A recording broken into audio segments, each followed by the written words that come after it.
Hey everybody, and welcome back to my channel. I'm so excited that you are here to talk about some spooky books with me. I'm a little late. I usually like to start earlier, but it is October and I'm in the mood for some spooky reads. So stick around if you want to hear all my spooky recommendations. I'll try to separate them to like different categories for like the specific tropes or like what kind of scary are they really. And I'll let you know all the details. So stay tuned. Also, my hair is now like a reddish color. I started using this like color depositing conditioner, so it gets brighter over time. Right now it's just kind of like a tint, but typically it'll get a lot brighter after I start using it a little bit more. And today I'm using the Hocus Pocus color pop palette, and I just got it and I really like it. So that just adds to our spooky factor today. And it's also raining, which is nice. So hopefully this lighting is fine for you guys. And behind me is my new bookshelf setup. It looks really empty right now because a lot of the books that I have are like down on the floor because a lot of my books are spooky that I wanted to talk about. So, okay, so today I'm gonna be talking to you guys about books that give you like fall vibes and that are like atmospheric, but most of these books that I'm talking about are genuinely like scary books. So if you're interested in horror or like anything of that nature, this is kind of the video for you. I'll kind of give you a scary rating, but I'm just gonna be honest, like I really enjoy horror and scary books, so my meter is gonna be a little bit different than most, but just bear with me and I'll give you the brief synopsis of each book so you kind of know what to expect and kind of what you can handle as far as scary impact goes. Okay, so to start with a little bit more YA horror, mystery, thriller, I don't have this physical book or the physical series, but I'm going to put it on the screen right here. I don't know the name of the series, but it's the City of Ghost trilogy. So we have A City of Ghost, Tunnel of Bones, and I forget the third one. I haven't finished the third one, but I listened to these on audiobook, and the audiobooks are great. They are by Victoria Schwab, or V.E. Schwab. And it's like a middle grade YA. It's very atmospheric, very like fall feeling, but this is not super scary. This is definitely intended for younger audiences, or if you don't like scary, these are really good for you. So I would rate these pretty low on the scary rating. I would rate these probably like a 2 or a 3 out of 10 on scary. 2 or 3 skulls. How about that? Out of 10 skulls. So that's what I would rate those. In my personal opinion, of course, check these out beforehand, but essentially you follow this girl without any spoilers, because I do feel like horror and thriller and these type of books, the less you know, the better. But these, you follow this girl who can see ghosts, and her best friend is a ghost that kind of helps her solve these mysteries. You follow her parents are actually skeptics, and they record this television show, and they go to different locations to kind of like interview people and see if they really are haunted. Meanwhile, unknowingly, their daughter can actually speak to spirits, and it's really cool. So I really like those series. They're not like my top tier, but because I like really scary, but they're very like entry level. If you don't like super scary, you'll enjoy these, and they feel very fall and like winter and October. So definitely check those out. Okay, next up, still in the vein of YA/middle grade, we have the Merciless series. There are 4 books. And they are by Danielle Vega. This is what they look like. These are the 4 books. This one's really shiny and like iridescent. Yeah, this is what they look like. Obviously, they have a pentagram on the cover, so just be aware. There is a lot of talk of like demons and spirits and things like that. Don't be alarmed though, because again, they are pretty intense. These are a lot more intense than the Victoria Schwab books. So this is a little bit further on the scary factor. It goes a little bit more into like possession and things like that. So if that's something that you're not game for, don't read these books, but they are really good and very interesting. They're very quick to read.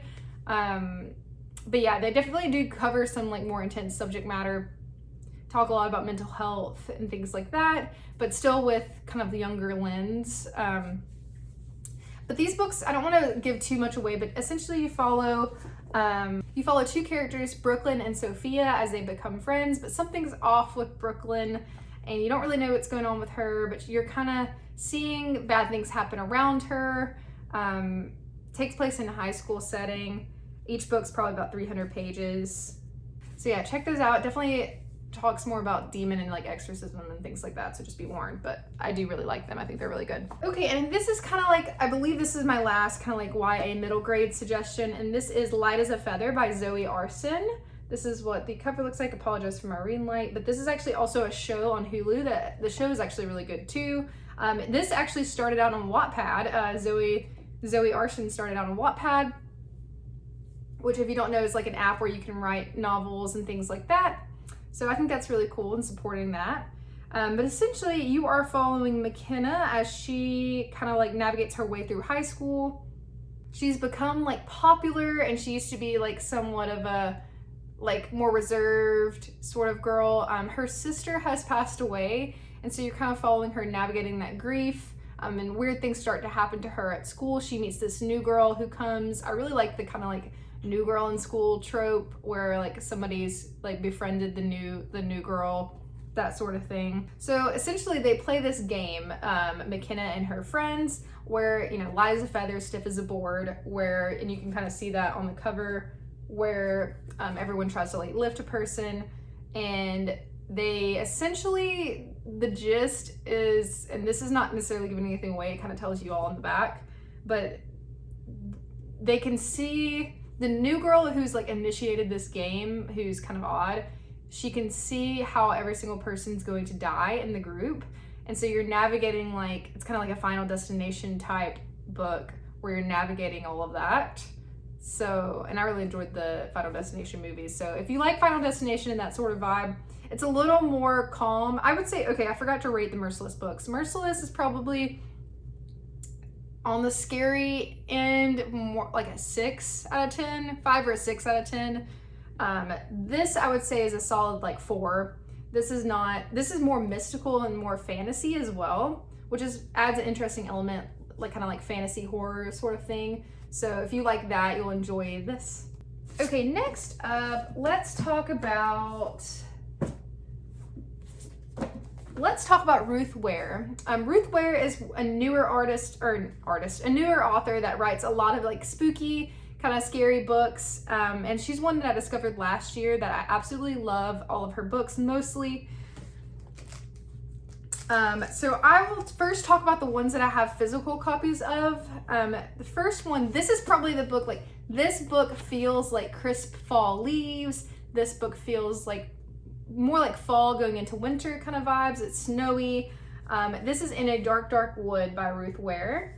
This is one of Reese Witherspoon's book club picks. This one I really liked. I think I rated this 5 stars because I really loved the way this book feels. This one has some big plot twists. If you like big plot twists, definitely pick this book up.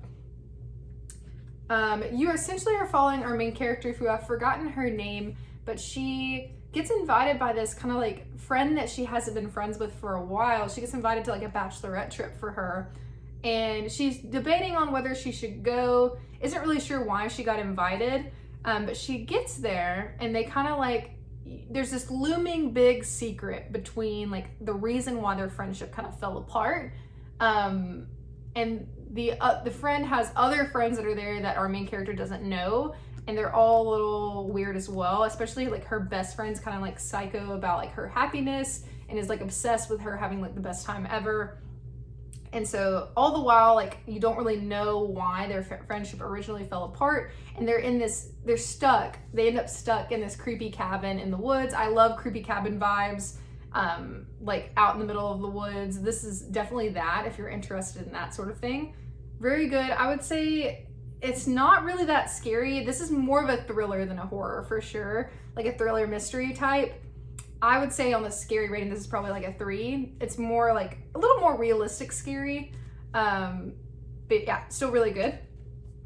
And staying along with Ruth Ware, this one is really good. This is The Turn of the Key by Ruth Ware. I think this might be my favorite book by her. This is a different type of scary. This is about a girl who goes to be a live-in nanny with this family at this house. And it's kind of like a smart house. They have a lot of like smart technology and a lot of like enhancements in their home. And I don't remember the main character's name of this one either.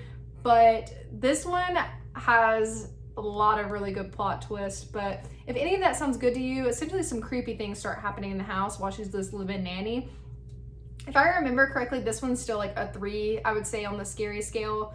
But very good, very twisty and turny, very creepy, weird, like modern house vibes. It's an interesting take on like the old house vibes. So this one's really good.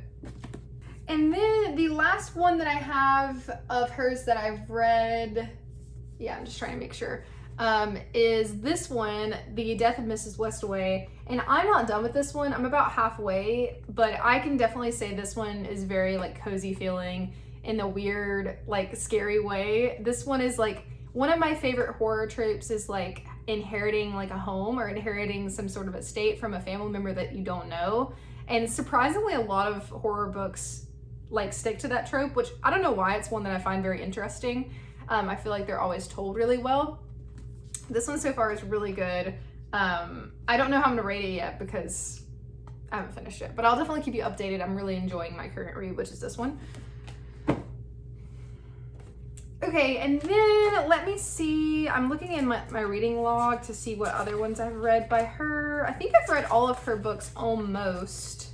Oh, another good one that is more YA and middle grade is A Good Girl's Guide to Murder. It's more of a thriller and less of a horror. I would rate it probably a 2 or a 3 on the scary scale, but those feel like fall, and it's about a young girl trying to solve a murder. There are a lot of dark elements, and also a lot of these have a lot of trigger warnings, so just be aware of that. But those books are really good, especially for a younger audience. They have a couple of different volumes, but it's basically a girl trying to solve a murder that happened at her high school. And there's a lot of twists and turns and a lot of catches that are really cool. Let's move on to a couple of my favorites from Stephen King. Stephen King, as we know, especially if you enjoy horror, is kind of hit or miss. Some of his are really good, some of his aren't so good or aren't really my style. But these are 2 that I really like by him, and that I think if you enjoy horror, like true horror, you will enjoy these. So this is The Shining, which of course a lot of you probably have seen the movie. If you haven't, I still recommend getting the book. The book is really cool because it really goes into like Jack's kind of like headspace. And this is very fall, winter, like Halloween vibes for sure.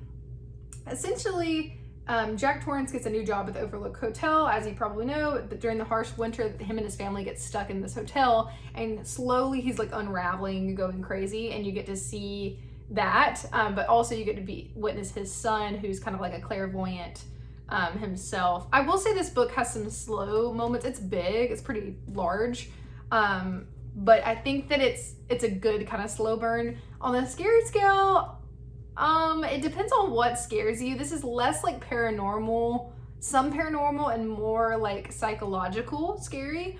So I would say probably like a 7 out of 10, depending on what really scares you. So that's how I feel about that one. And then my favorite Stephen King book so far out of what I've read from him is Pet Sematary. I love this one. It is very dark. There are a lot, there's infant death, there's pet death, obviously. So be aware of that before you go into this one. Some intense subject matter as well as The Shining, so just make sure you check that out beforehand. But you're essentially following Lewis and his family. If you've seen the movie, the book, Pet Sematary, is a lot different than both movies, the original and the remake, so just a heads up. I don't mind reading books that are different than the movie, and I don't mind when they're slightly different. I think the book is better, honestly. I don't always think that. I'm not into that like stereotype. The book is always better. Sometimes the movie is better. Let's just be honest. But this is really good.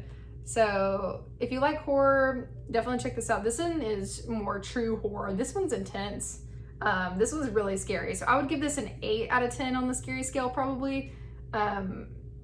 Yeah, really recommend. Don't want to give too much away. Also, you probably kind of know what it's already about, but very good. Very good.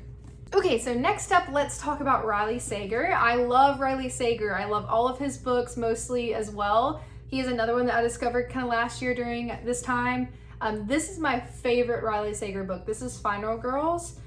This one is definitely like more of like a slasher kind of novel. You're following this girl who has survived a serial killer attack.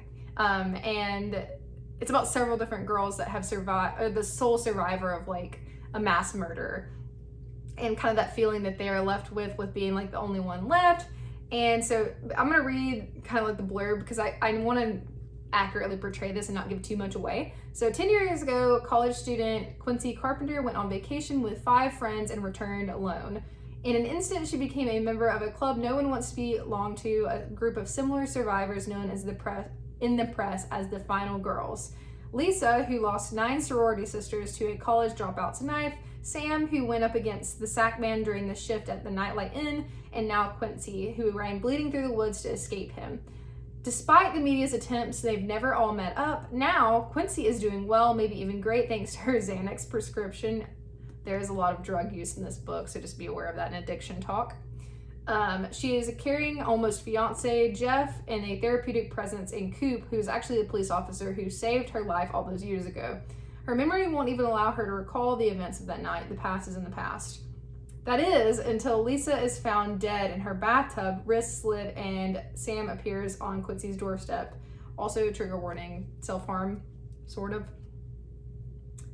I'll leave that up to you. There's speculation. Essentially, they all end up coming together to try to solve what happened to one of their friends, or one of the members of this Final Girls group. This is amazing. This is one of my favorite books, like thrillers.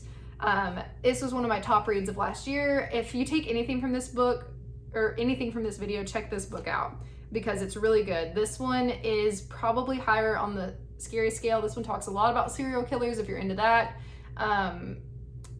I would say this is probably an 8 or a 9 out of 10 on the scary scale. Probably more like an 8, at least in my opinion. So this one's very good though. Okay, so moving on. This one is one that I never hear talked about, and I rave about this book all the time, especially to my friends in real life. This is The Supernatural Enhancements by Edgar Quintero.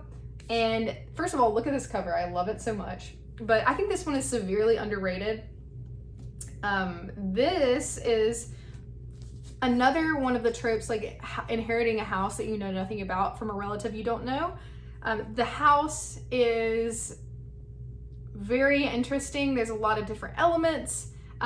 You are following 2 main characters. One of them is actually mute, which is very interesting. And what I really love about this book is it's mixed media. So you're reading like audio recordings and camera footage and excerpts from like newspapers and diary entries and things like that. Very little of it is actually like book. So that may sound weird to you, but it's very good. So I'm gonna read you the blurb. The following collection of documents details the events that occurred at Axton House. It takes place in Virginia during the months of November and December of 1995. When 20-something A, and that's all you get, the main character's name is A European relative of the prominent Wells family, inherits a beautiful yet eerie estate deep in the woods of Point Bless, Virginia. It comes to a surprise to everyone, including A himself. After all, he never knew he had a second cousin twice removed in America, much less his eccentric relative recently committed suicide by jumping out of a 3rd-floor bedroom window at the same age and in the same way as his father had before him. So you also have that mystery element. There's been a lot of mysterious deaths at this place.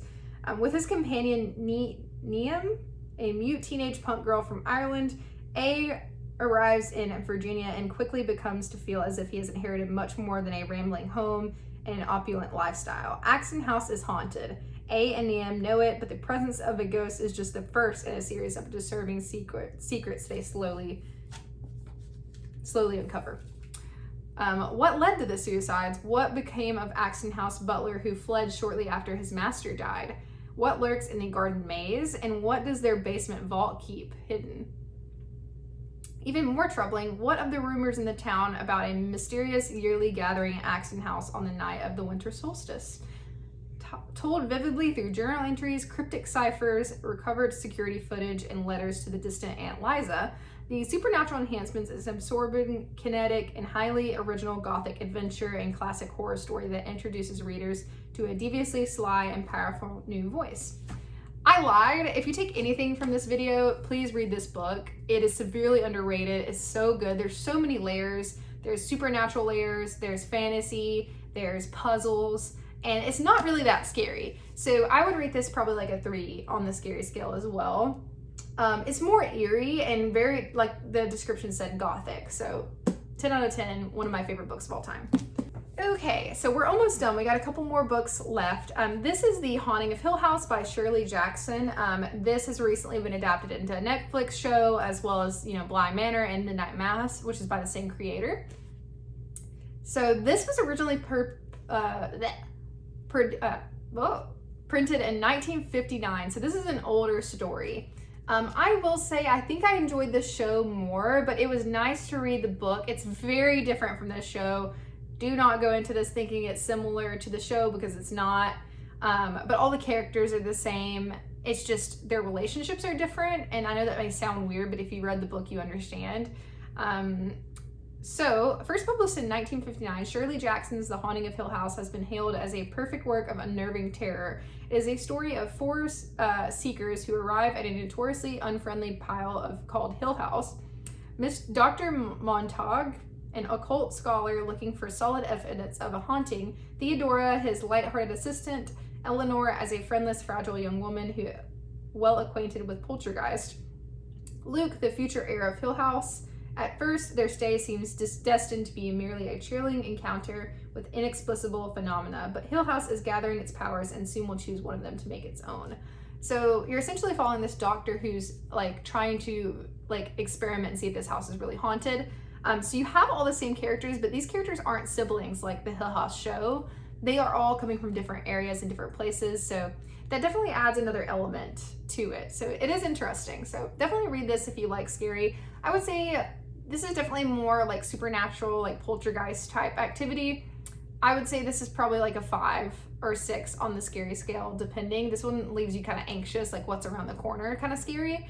I like that, but if you don't like that, that's what this is. But if you do like those things, definitely check this book out. So this one is more of a thriller for sure. This is Gillian Flynn's Sharp Objects.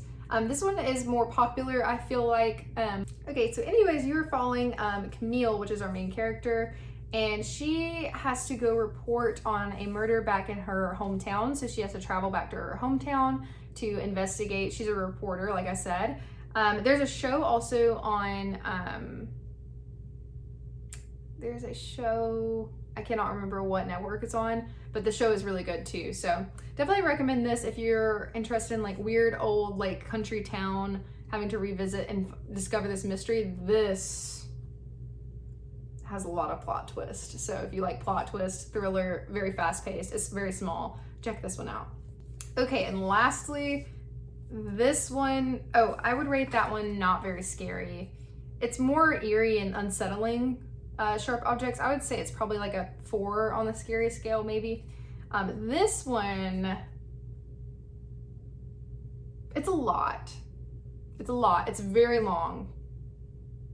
Lots of trigger warnings with this one. Be aware, it deals with a lot of in-depth like sexual assault. So if that's something that you are uncomfortable with, please do not read this. But it's very good. It's very gory, but you follow a serial killer, and that's all I'm gonna say. You're very involved with this serial killer.